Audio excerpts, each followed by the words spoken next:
Hey, welcome to another hobby. I'm Austin. Today's hobby is continuing Inktober, just past the 1/3 mark, basically. Let's see what we get. WWATTOBER and Witchtober. Apples and corpse. Let's see what happens when we spin a third. The official. Snacks. Alright, I think that gives me an idea. You know what? I think today I'm gonna do something a little different. Just give me a second to get set up. Alright, here I am in Blender. Hopefully my computer can keep up with screen recording while I'm working with a bunch of polygons. But I had an idea to try and do one of these Inktobers as a 3D model. So let's jump into it. Try and do it quick because 3D modeling takes a lot of time and I gotta finish it today. So let's see what I can get done in the few hours I have. It's definitely going to be a bit of a rough 3D model because I don't have time to make it very precise. So nothing that's going to work in a video game, I guess. Right, so the plan for this is a little goblin dude, I guess, that ate some poison apples and is dead now. It's the best I got as far as ideas go.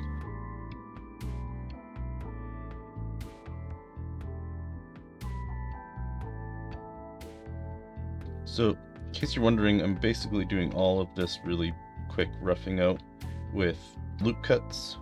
I'm not sure if I've changed any of the hotkeys, but that's Control R for me. That's what lets me do these loops. And then with extrusions, which is just E for me, that lets you extrude anything you have selected. And I'm just blocking out the really rough shapes this way.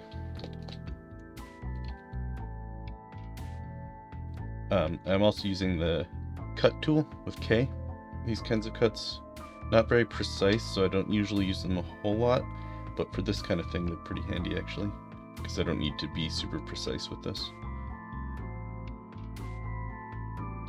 This is like really messy compared to what I'd normally try to do with this kind of thing. This like topology is just terrible. It's going to affect the sculpt that I'm going to do a little bit. It's going to make it a little bit more difficult, so I'm going to try and clean it up a little before I get into sculpting. But for the most part, because I'm going to be using dynamic meshing on the sculpting, where it's just going to be adding potentially millions of triangles anyway, I'm not super worried about the topology yet.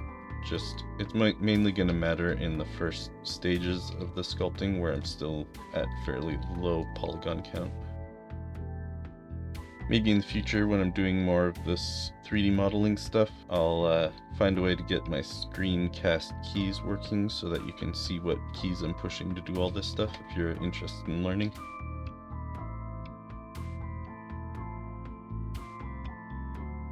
Alright, so that's the little goblin man done. At least the base mesh for the little goblin man. I'm gonna duplicate him before I start doing more destructive processes on him, just in case I want to go back to him. Now I could try posing him using a skeleton and bones, but I think that's just going to be a waste of time, given how much time I have to do this. So instead, I think I'm going to do the bulk of the sculpt while he's still in this pose, so that I can use symmetry and save myself time having to sculpt each side of it. And then I'm going to try and pose him afterwards and hope that my computer can stand up to moving that many vertices all at once. We'll see how it goes. It's been a long time since I've sculpted. It's going to take a bit for me to get back into it, but I'll do my best. Seems like doing that remesh kind of screwed up his thumbs a little bit. Let's try it again. I think his fingers are too close together currently. Let's see if we can fix that. I think that'll work. A little bit denser than I want it to be. We'll see how it works. One thing I should have done while I was still working on the base mesh was to give him an open mouth, because adding that now that I have more detail on the sculpt is going to be a little bit more difficult. But you win some, you lose some.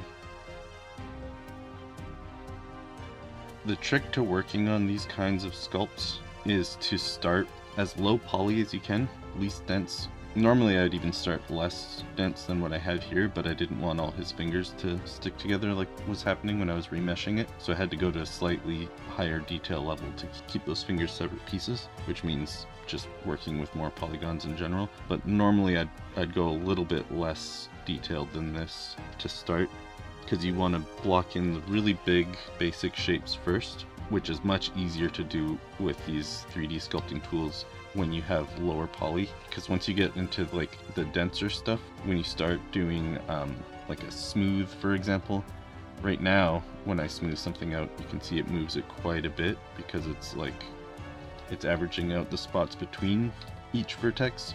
But when you have it really dense later on and you try to do this similar kind of smooth, because there's so many vertices so close together, the average between them is still going to be fairly close to the shape you already have. So it's going to take a lot more work to smooth it down to a bigger smooth. A more effective smooth is going to be harder to pull off because it's not going to want to move the vertices as far. So if you start low, it makes doing these big blocking out parts much easier, and then you slowly increase your detail as you're going, which means kind of working over the whole sculpt in layers, or in passes. Low detail first, big shapes, main blocking out of proportions and stuff across the whole model, then move down a detail level, or up a detail level I guess, and work on the whole model again, doing slightly finer details, and repeat until you get down to the detail level you want.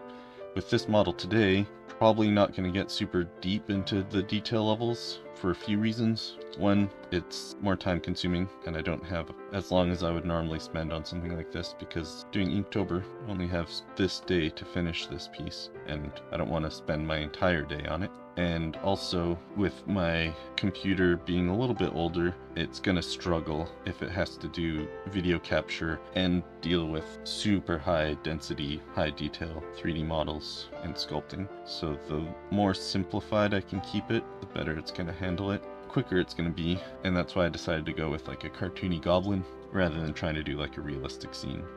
And I think I've mentioned this before in some of my other videos, but one thing I struggle with even still, despite how much I practice it, is keeping in mind where I can cheap out, I guess, on detail. Because how I'm imagining this final scene, he's going to be laying in that corner of that room that I kind of blocked out at the start, and he's going to be, you know, leaning up against the corner, so you're not going to even be able to see the back of his head, most likely, which means I probably shouldn't spend time refining it too much, since it's just going to be wasted time.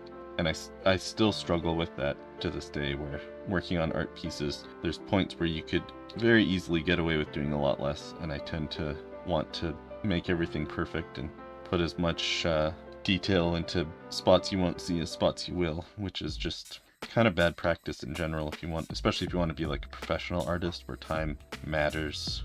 You want to be able to build the skill of figuring out where you can cut corners without it mattering in the end.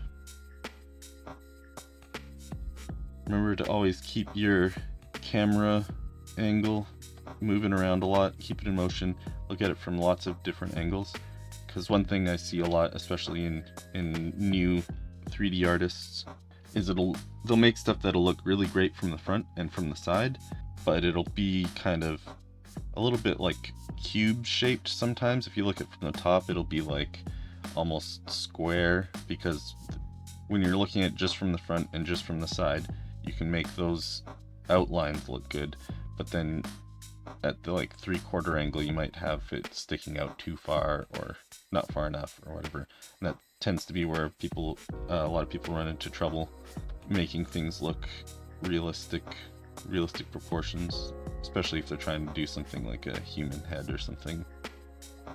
One thing you'll often see with these kinds of things is people won't sculpt the eyes in, because the eyes are just spheres. It's hard to sculpt a proper sphere, especially when you're only seeing part of it, you know, under the eyelids. So if you instead just put an actual sphere in there, keep it spherical, it's going to work much better for you.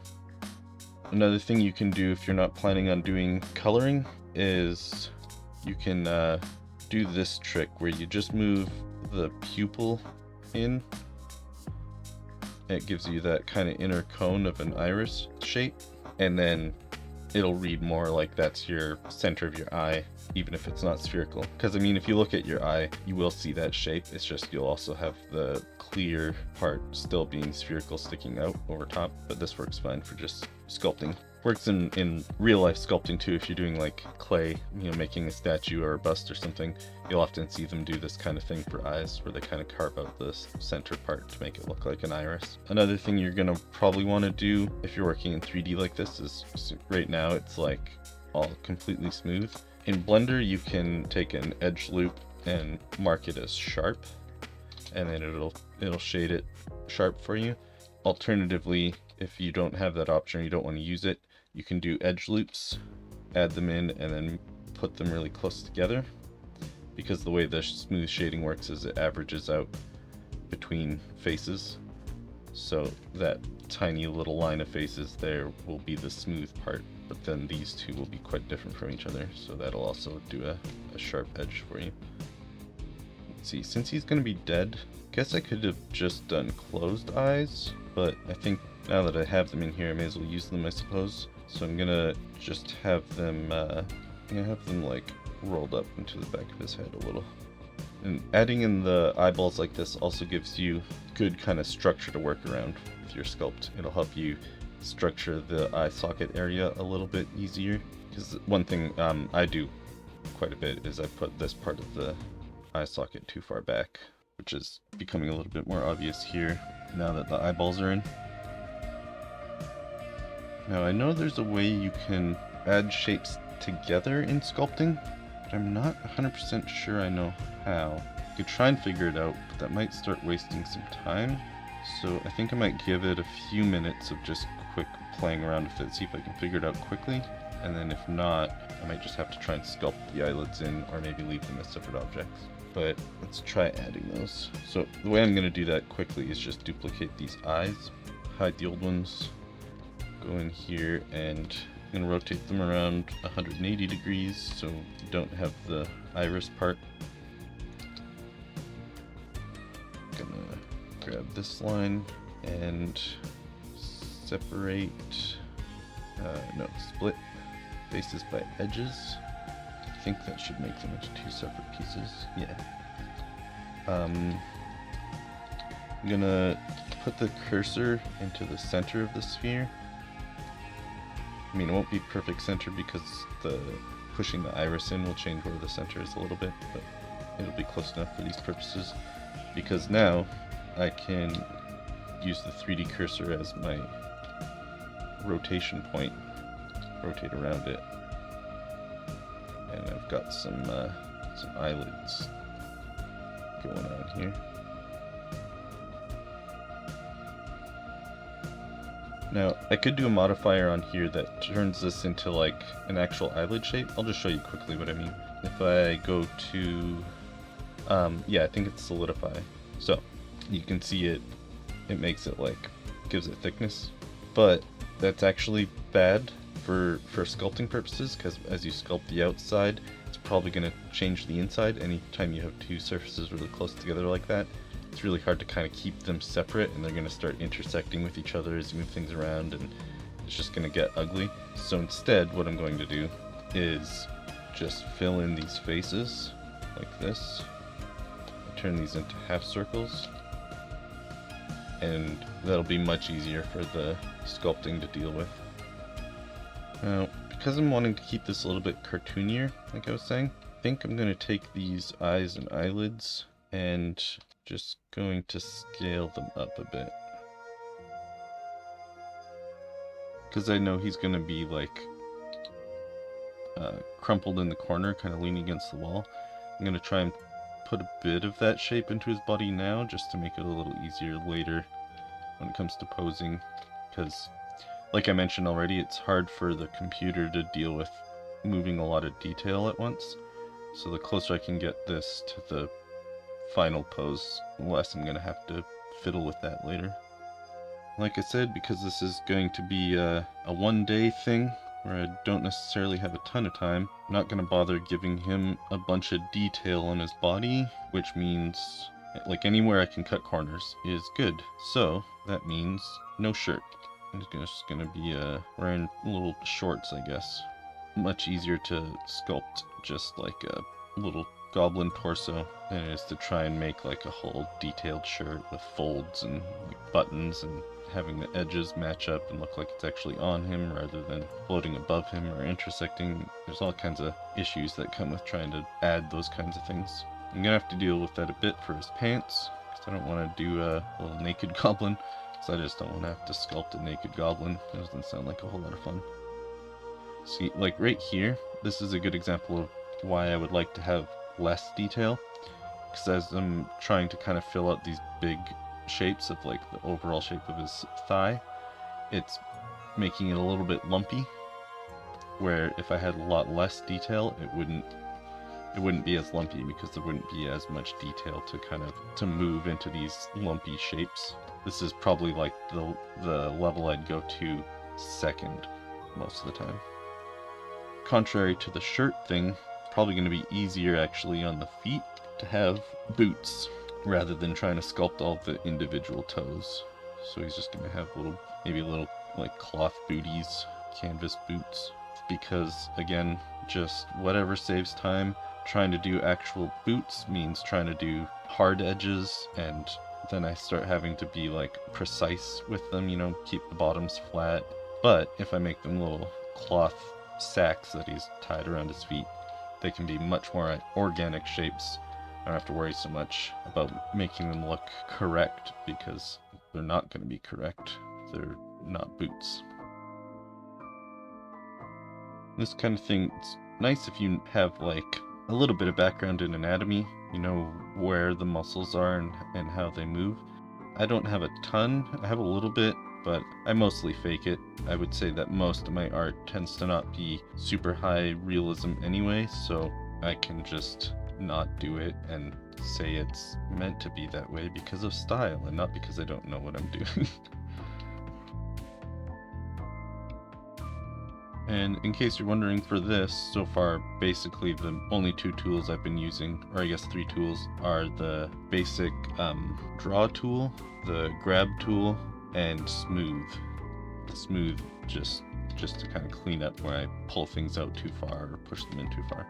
Grab for any large changes I'm trying to make, and the draw tool for just the basic shapes like I've been working on the face and stuff. Okay, this is a good point to show another handy tool, because these fingers are all messed up sizes. So I'm going to use inflate, I think. Yeah. And it just moves the vertices outwards wherever you paint them on, so you can kind of fatten up his sausage fingers, give them a little bit more body. I don't want to make them too big yet, because I'm still going to be doing another remesh soon, and I don't want them to be too close together and have the same problem where remeshing it combines them. For the shorts, I'm going to keep them a separate object, and it'll make things a little bit easier to keep them separate. I'm going to have to do another quick block out. Actually, this is where I thank past Austin for being smart enough to make a copy of this goblin's base mesh before sculpting on it, because now I can make another copy. I can go into here and I can just take the shorts, move those into the general position I want them, and I won't have to make an entire new base mesh for them.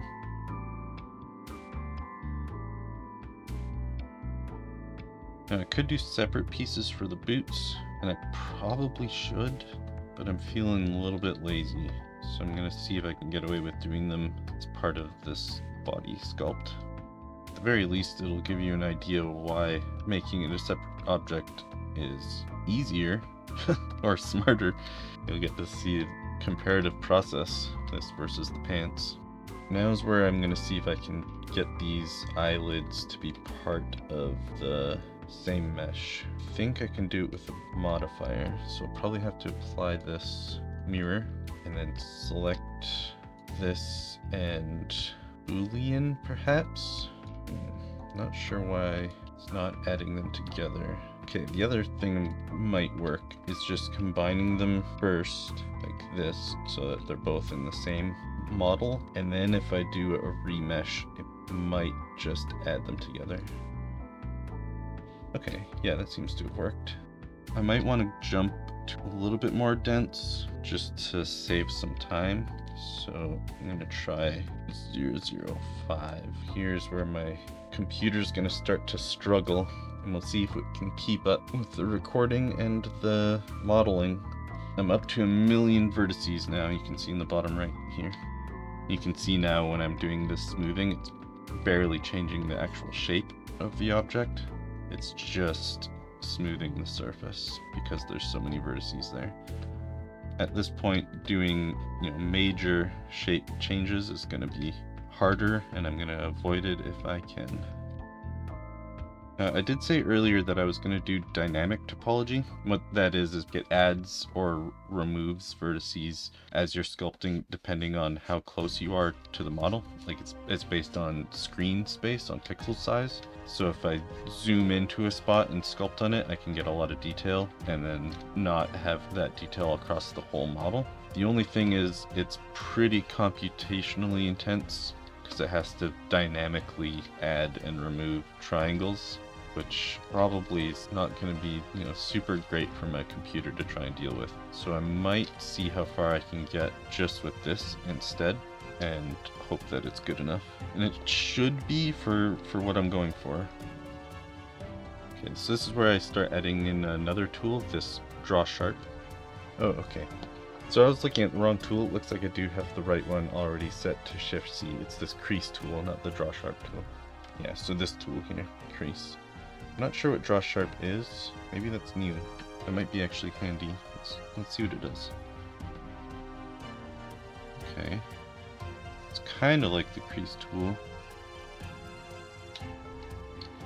How does it differ from crease? Okay, so it's just a fairly strong version of the crease tool, and it does less pulling edges together and just pushing them out rather. Anyway, I'll just stick to this for now because I'm used to it, but I might look into that more later. But this tool is great because it lets you do these sharp edges on things. And I mentioned earlier when I was talking about the eyes that doing them in the style I did is good for when you don't have color. And that's because I'm thinking I probably won't have time to do any coloring on this. I might be able to do some basic painting on it, but I'm not sure. Like, I've never tried just painting a fully high detail sculpt before. Usually I do a retopology pass on it first, which is just like placing a lower resolution mesh on top and like kind of shrink wrapping it. And that allows you to like bake in this detail into a lower resolution model using maps, like normal maps and stuff that affect the light. And then that is normally what I paint like the color and stuff onto. So it's not so computationally intense at that point. I'm not sure how well my computer would deal with painting on a high level of detail sculpt. So I'm probably going to avoid it unless I finish this like with a lot of time left over, which unlikely given it's already 12:30 and I haven't even started posing them or anything yet. Got a little bit of a little Yoda going on in the forehead area.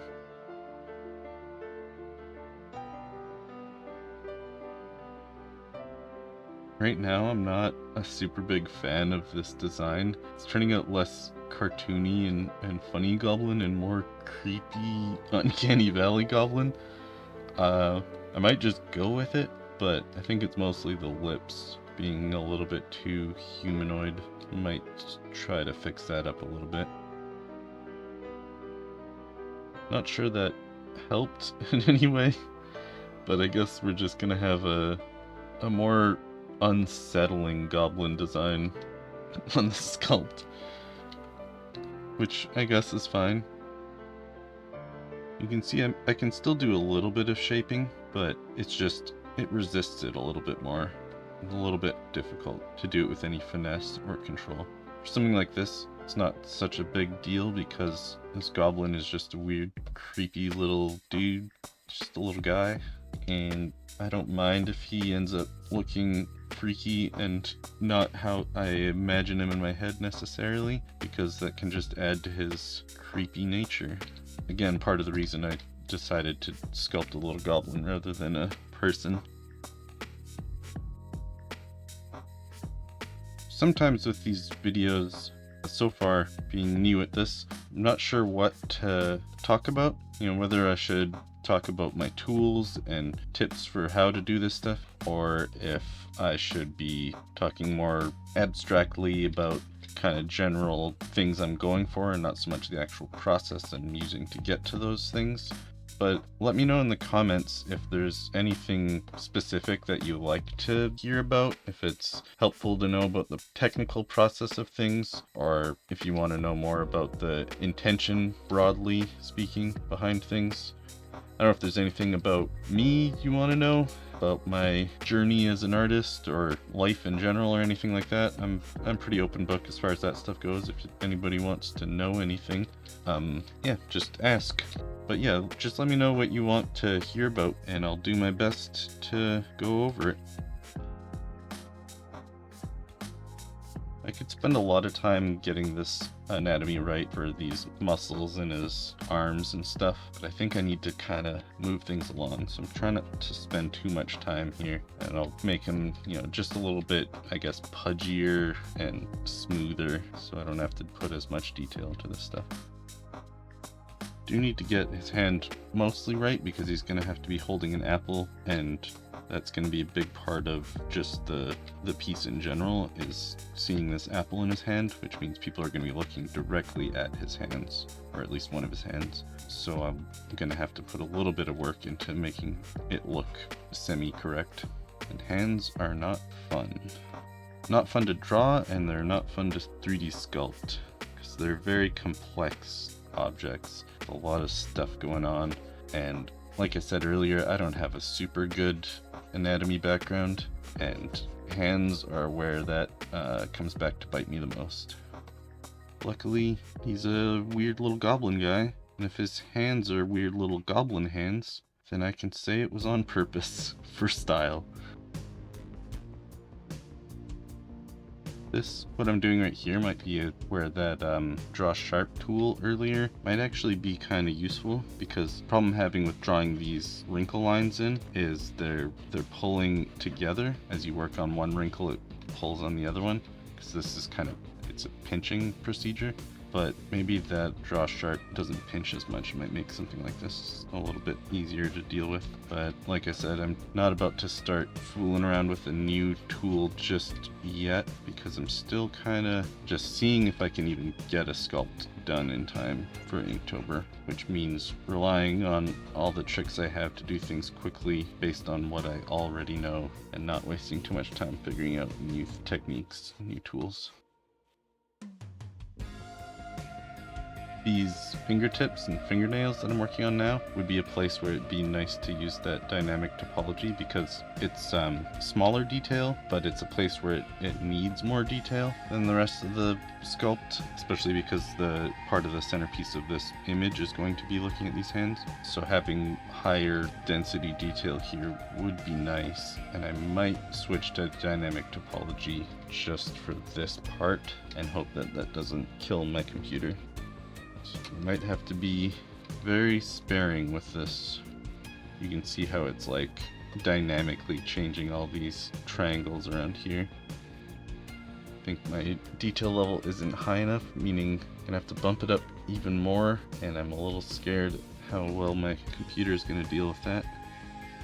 One thing I can do that might help a bit is go over all this with this dynamic topology now, and then turn it back off and deal with the amount of detail that's in the fingers then, because it won't change the amount of detail anymore after that. So actually what I think I'm going to do is switch to this sculpt tool, and I'm going to turn the strength all the way down so it's not actually changing anything, and I'm just going to paint over the whole fingernail area so that it's adding all that detail without really changing the shape, and then I can turn off the dynamic topology and sculpt with that detail kind of set and not have to worry about it killing my computer.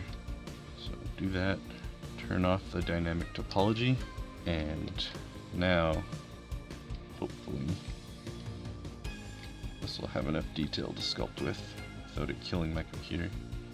Looks like that's working pretty well, actually. Still not super high density detail, which normally I would probably be a little bit more concerned about. But again, being a quick project, I'm trying to get done in one day. That's just a gross little goblin. Not too worried if it doesn't look perfect. In fact, I think I've already probably spent too much time getting these fingers looking right, but that itch in me that wants to make them look good. This point of transition from higher level of detail to lower level of detail is a little bit of a struggle to kind of smooth out, because as I smooth the small detail, it doesn't change much, but as I move into the larger sections down here, it wants to change a lot more, and it tends to make the transition between a little bit obvious. So given that this sculpt is going to take a while, and there's a lot more that I've had to talk about because there's a lot of new techniques and stuff going on that I haven't been dealing with in my other Inktober stuff, my YouTube channel in general so far. Given all that, it's going to take a lot of time to produce this video, because not only is this Inktober project of this 3D model going to take more time than usual drawing, when I'm editing the video there's going to be a lot more to edit and a lot more dialogue to cut around or cut out. So I may end up releasing the time-lapse of this first today, just get it done and out, and then spend some time, maybe even tomorrow, editing the rest of this main full process video and then putting that out after. Which, I guess if you're hearing me mention this right now, means you already know whether or not that's the case. Did this video come out on the proper day? I guess you know better than me, which is weird. Time. How does it work? Just let me know if I got hit by a bus or something. Or maybe don't. I don't know. These fingers are taking much too long. I really should move along. My song is a terrible one. Probably gonna cut this out and make this part a time lapse. Think I'm starting to lose my mind. Working on this too long. Haven't been getting enough sleep.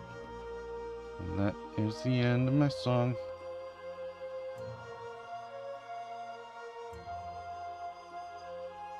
Here's where you get to see why doing the clothing on the same model as the body is difficult, because it's the transition right here that's hard to make it look like it's two separate objects without kind of ruining the shape that you spent a while working to create. Oh, you know what would be nice is masking. I wonder if I can figure that out quick enough for it to be helpful. What I'm trying to do with this is mask out his legs so that they don't get moved while I work on the boots, and hopefully that will that'll allow me to kind of treat them like they're two separate objects even when they aren't. Let's see if that worked. Yeah, okay, this is gonna work. Question is, how do you get rid of the mask when you're done with it? Who knows? I guess I'll have to find out when that comes to that. Right, this is one part where I'm definitely gonna try to rely on the fact that this is the back of the model and it's the beat. So hopefully this won't be looked at all, and I'm just gonna try and make this real quick and dirty in the back here.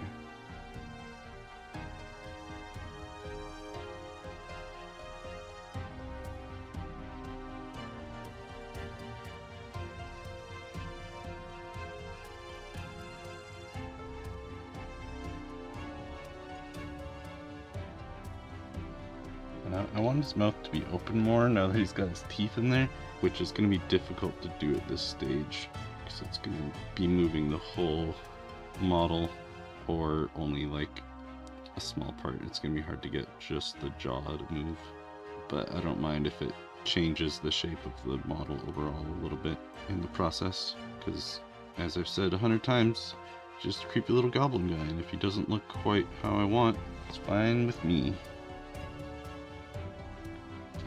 For this one, instead of remeshing, I'm just going to do subdivision surface, which basically just cuts through every face on the model and doubles the amount of detail it has. So if I do that twice, it'll give me a fair bit of detail to use. Actually, I might have to do it 3 times. It'll give me a fair bit of detail to use to sculpt with, without it mashing all the teeth together like it was doing with the fingers. I don't want to spend too long on this either. It's already nearing 2 o'clock. I'd like to get this done soon. So I'm just going to use this inflate to give these teeth a bit more of an organic shape. Get rid of some of those square edges. And then I'm going to detail in the gums a little bit. Could add some detail to the edges of the teeth, but I think I might be able to avoid that because of the cartoony style.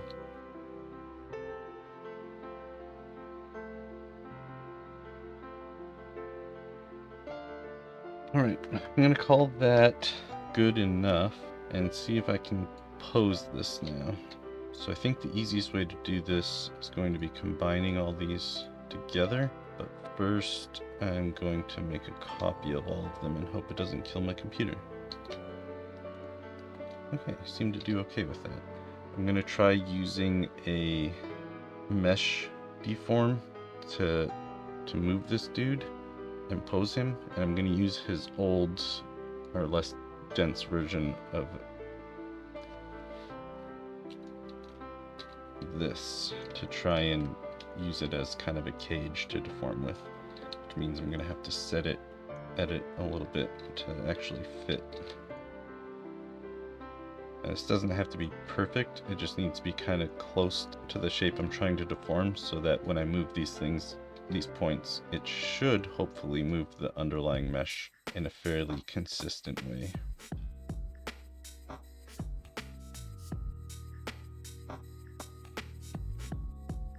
Okay, let's see if that works, I guess.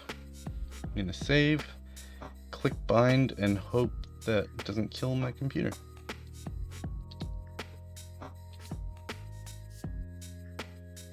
Oh no. Okay, it looks like it has to completely encompass the underlying mesh for this to work.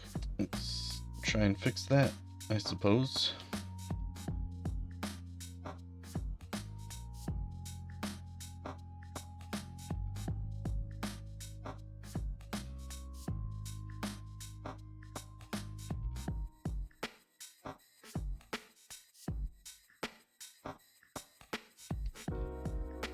Hey, it worked. Okay. Now, let's see if we can get this little guy back into his corner. I might have to go back into sculpting after getting him placed, just to fix where there's issues with the posing, because it'll most likely make for some fairly strange seams where things bend. Anywhere where there's a strong bend like I'm about to do here, probably gonna make for some weird stretching stuff in the joint.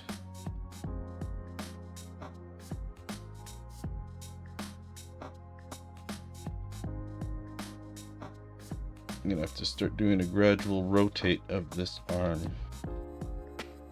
Not sure what's going on with that finger. Doesn't seem to be bound to the cage anymore, which could make this very difficult to deal with.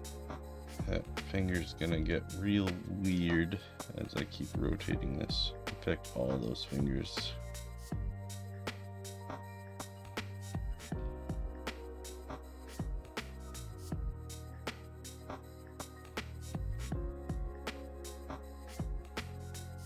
No idea what's going on with that hand, but it's gonna take some fixing. The thing is not being cooperative. Oof, that did a number to some of those details. I do have an idea though.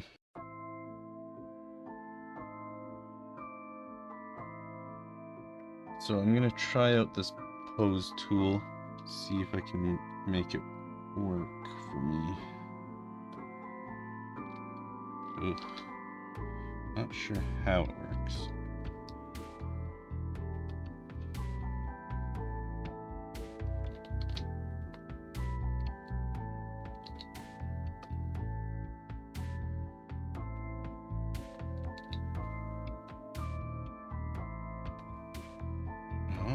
Look at that. Should have done this from the start. I would have saved myself a lot of heartache. But I suppose, what can you do? And that poor thumb got destroyed. Alright. I think that deformation had some trouble dealing with it. Now I'm paying for my hubris. Well, note to self for the future, don't use mesh deform, just use the pose tool in sculpting. I wish I had known that before I started destroying my sculpt with mesh deform. But all in all, it's not too bad. It's not something I can't fix. It's just gonna take a little more time than I originally intended. Some of the artifacting that this mesh deform did to these pieces kind of works. It's almost like hard edge stylized sort of sculpting.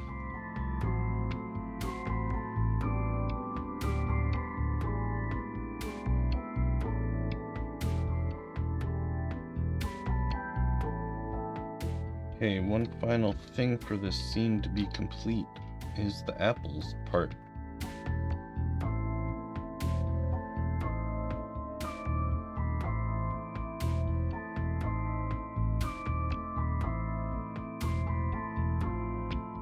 Okay, well, I got something done by 3:30. It's not the greatest thing ever, but I'm pretty proud of how it turned out given all the issues I ran into. I think I'm gonna call it there. Might end up doing some kind of a rotation thing to show at the end, or maybe just a screenshot just to keep it from taking forever. But I hope you enjoyed and maybe learned something. Like and subscribe if that's something you want to do. Thanks for watching me explore another hobby, and have a good one.